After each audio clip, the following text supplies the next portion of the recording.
একটি একটি কুচক্রী মহল যারা চেষ্টা করছে আগামী নির্বাচনকে বানচাল করার, যারা চেষ্টা করছে আরেকটি ১/১১ ঘটিয়ে শেখ হাসিনাকে বাংলাদেশে ফিরিয়ে আনার জন্য এক ধরনের ষড়যন্ত্রে তারা লিপ্ত হয়েছে। আগামী ফেব্রুয়ারি মাসে যে নির্বাচন হবে সেই নির্বাচন কেউ বানচাল করতে পারবে না।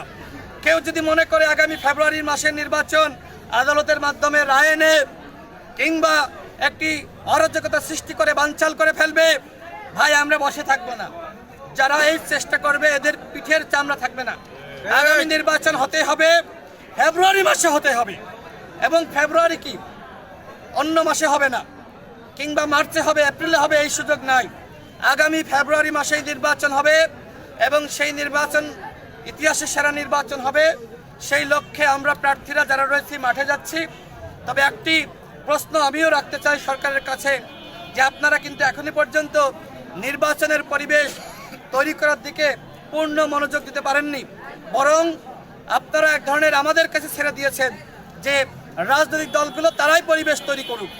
এখন দলগুলো তো ঐক্যমতে পুরোপুরি আসতে পারে নাই, সেই দলগুলো মিলে নির্বাচনী পরিবেশ তৈরি করবে, সেটা কি সম্ভবপর নয়।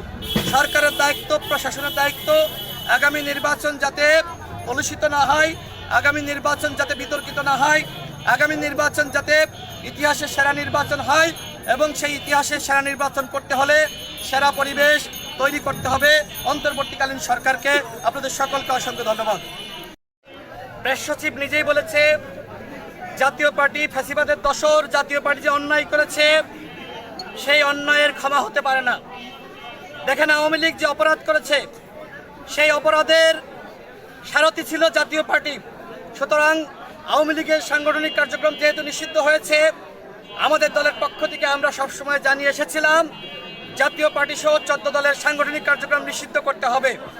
আজকে প্রেস সচিব যেটি বলেছে যে জাতীয় পার্টি নির্বাচনে অংশ নিবে কি নিবে না সেটি তাদের বিষয়, আমরা এই বক্তব্যের ধিক্কার জানাচ্ছি। গণ অভ্যুত্থানের পরে আপনি গণ অভ্যুত্থানের চেতনা ধারণ করবেন না, জাতীয় পার্টির মতন কুলাঙ্গার পার্টি আগামী নির্বাচনে যাবে, আমরা কি বসে বসে দেখব? আমরা জনগণের উদ্দেশ্যে বলতে চাই, জাতীয় পার্টি যে অন্যায় করেছে এই জাতীয় পার্টির বিচার অবশ্যই হতে হবে।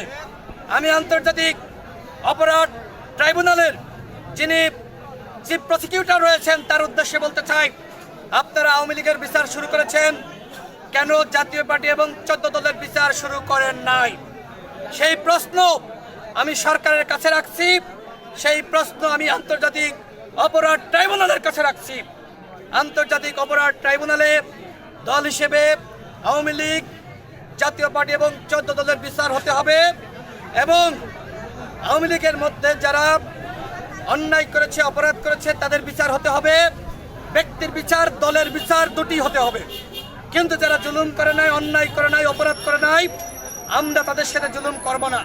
আমাদের স্পষ্ট দাবি, যারা 24-এর দামি নির্বাচনে অংশ নিয়েছে, যারা নির্বাচিত হয়েছে, ওই সকল দামি এমপিরা, আওয়ামী লীগের পদধারী নেতারা, জাতীয় পার্টির নেতারা কোনোভাবেই আগামী নির্বাচনে অংশ নিতে পারবে না।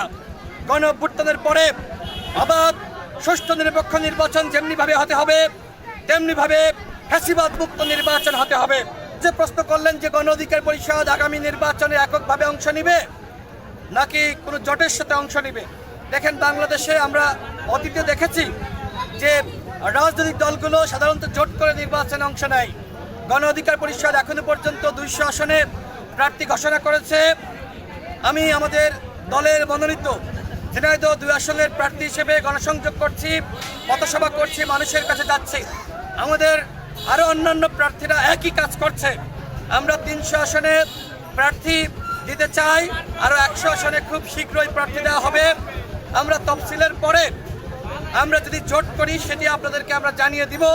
বিএনপির সাথে 2022 সাল থেকে আমরা যুগপৎ আন্দোলন করেছি, তাদের সাথেও আমাদের নির্বাচন নিয়ে আলোচনা চলছে, এবং অন্যান্য যে ফ্যাসিবাদ বিরোধী শক্তি তারাও বিভিন্ন সময় চেয়েছে আমরা তাদের সাথে জোট করে নির্বাচনে অংশ নিই।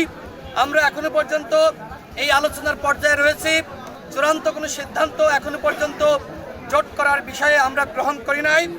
তফসিল ঘোষণার পরে আমরা সিদ্ধান্ত নিব যে আমরা কার সাথে জোট করব।